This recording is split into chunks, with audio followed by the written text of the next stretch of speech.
ఐదవ ప్రశ్న ప్రక్రియ లేదా నేపథ్యం. కథ లేక కథానిక ప్రక్రియను గురించి రాయండి. తెలుగు సాహిత్యంలో నేడు కథ, కథానిక అనేవి పర్యాయ పదాలుగా మారిపోయాయి. కథానిక వచన ప్రక్రియ వ్యక్తి జీవితంలో ఒక ముఖ్య సన్నివేశాన్ని లేదా సంఘటనల మధ్య సంబంధాన్ని కళాత్మకంగా చిత్రిస్తుంది. క్లుప్తత దీని ప్రధాన లక్షణం. పాత్రలు, నేపథ్యము, కథనము, జీవిత వాస్తవ చిత్రణ, కంఠస్వరం ప్రధాన అంశాలు. వ్యాస ప్రక్రియ ఏదైనా ఒక విషయాన్ని తీసుకుని దాని పూర్వపరాలను చర్చిస్తూ విశ్లేషణాత్మకంగా విస్తరించి రాయడమే వ్యాసం. దీనిలో ఉపోద్ఘాతం, విషయ విస్తరణ, ముగింపు వంటివి ప్రధానంగా ఉంటాయి.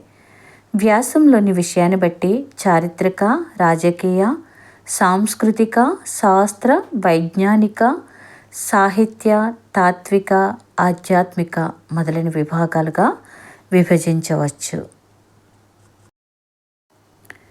నాటక ప్రక్రియ దశవిధ రూపకాల్లో నాటకమే ఉత్తమమైనదని సద్విమర్శకుల అభిప్రాయం. నటుల చేత ప్రదర్శింపబడేది నాటకం. నాటకంలో 4 నుండి 10 వరకు అంకాలు ఉంటాయి. నాటకంలో సంభాషణలకు, అభినయానికి, నటుల హావభావ ప్రదర్శనకి అవకాశం ఉంటుంది. దీనిలో రసపోషణ ప్రేక్షకులను ఆకట్టుకునే విధంగా ఉంటుంది. నేపథ్యం కన్యాశుల్కం పాఠ్యభాగ నేపథ్యం. వెంకమ్మ అగ్నిహోత్రావధానుల పెద్ద కుమార్తె బుచ్చమ్మ, చిన్న కుమార్తె సుబ్బి, కొడుకు వెంకటేశం. వెంకటేశం ఇంగ్లీషు చదువు కోసం విజయనగరంలో ఉంటాడు. అతని ప్రైవేటు మాస్టారు గిరీశం.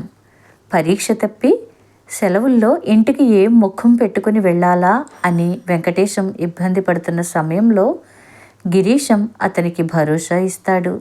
వెంకటేశంతో పాటు సెలవుల్లో అతనికి చదువు చెప్పే నెపంతో ఊరికి వస్తాడు. ఆ తరువాత సన్నివేశమే కన్యాశుల్కం పాఠ్యభాగ నేపథ్యం. ఇలాంటి మరిన్ని వీడియోల కొరకు మన ఛానల్ని సబ్స్క్రైబ్ చేయండి, షేర్ చేయండి, లైక్ చేయండి, కామెంట్ పెట్టండి. ధన్యవాదములు.